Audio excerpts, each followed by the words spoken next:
Hello guys, तो कैसे सब उम्मीद करते हैं कि आप सब खैरियत से होंगे। आज हम पढ़ने जा रहे हैं बायोमोलिक्यूल्स ऑफ सेल। पहले हम देखेंगे सेल क्या होते हैं। The cell is the structural and functional unit of life. It may be also regarded as the basic unit of biological activity. ये सेल जो होता है structural and functional unit of life का होता है। ये रिगार्ड कर ये as a basic unit of biological activity में जो है ये बेसिक यूनिट है।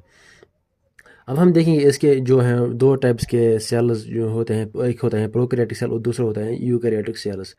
प्रोकैरियोटिक क्या होता है? इसमें होते हैं lack a well defined nucleus and a more sim and are more simple in their structure and function. These include the various bacteria. Prokaryotic जो है होता है इसमें वेल डिफाइंड न्यूक्लियस नहीं होता है और ये सिंपल स्ट्रक्चर और फंक्शन होता है।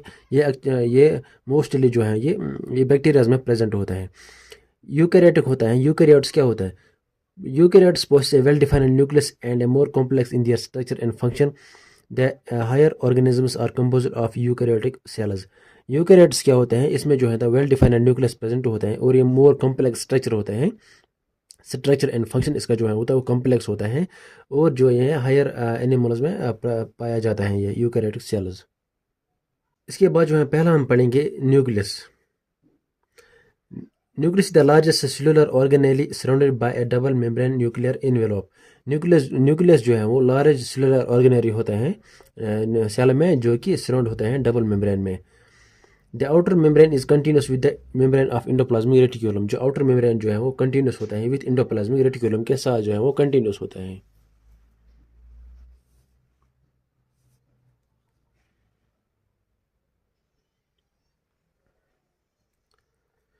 Two nuclear membranes have pores with diameter of about 90 mm.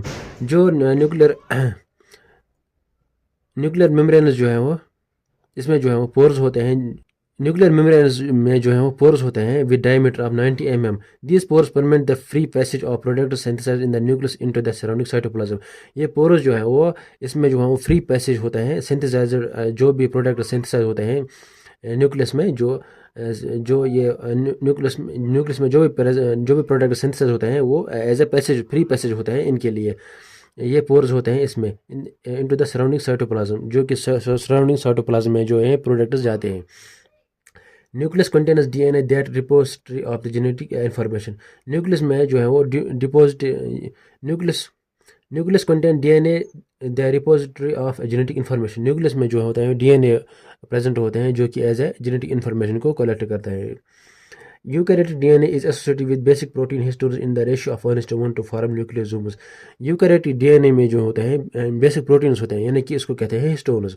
ये 1:1 रेशियो होते हैं, ये फॉर्म करते हैं nucleosome. N assembly of nucleosome constitute chromatin fibres of chromosome. Nucleosome जो होता है ये फॉर्म करते हैं chromatin fibres of chromosome. Thus, a single chromosome is composed of about million of nucleosomes. ये सिंगल क्रोमोसोम में होता है millions of nucleosomes. Human have 46 chromosome compactly packed in the nucleus. Humans में जो होता है 46 क्रोमोसोम प्रेजेंट होते हैं जो कि compactly packed होते हैं न्यूक्लियस में। ये था न्यूक्लियस। अब हम सेकंड जो है वो हम पढ़ेंगे माइटोकॉन्ड्रिया। सेकंड कंपोनेंट जो सेल का है वो माइटोकॉन्ड्रिया हम पढ़ेंगे। The mitochondria are the center for the cellular respiration and energy metabolism. Mitochondria जो होता है ये सेलुलर रेस्पिरेशन के लिए होता है और ये एनर्जी देता है, एनर्जी मेटाबॉलिज्म के लिए ये होता है mitochondria. They are regarded as the power house of the cells with variable size and shape. ये as a power house of the cell होता है जो कि एटीपी सिंथेसाइज करता है, जो कि वेरियस साइज और शेप में पाया जाता है। Mitochondria are rod like and filaments bodies. ये जो होता है वो रॉड लाइक और फिलामेंट्स बॉडीज जो होता है इसी तरफ ये होता है। Compose of a double membrane system. ये डबल मेम्ब्रेन सिस्टम होता है। न्यूक्लियस जो होता है वो सिंगल मेम्ब्रेन सिस्टम होता है। Outer is smooth, inner is folded to form cristae which occupy a larger surface area. Outer जो मेम्ब्रेन होता है माइटोकॉन्ड्रिया का वो स्मूथ होता है और इनर जो होता है वो फोल्डेड होता है। इसमें उसमें जो है वो उसको कहते हैं क्रिस्टे, जो कि लार्ज सरफेस एरिया कवर करता है। The components of electron transport chain and oxidative phosphorylation cytochromes B, C1, C and A3 are buried in the inner mitochondrial matrix. जो भी components electron transport chain या oxidative phosphorylation में cytochromes में जो ये components जो बनते हैं ये B, C1, C वगैरह जो है वो inner mitochondrial matrix में पाया जाता है। इसमें जो है वो buried होता है।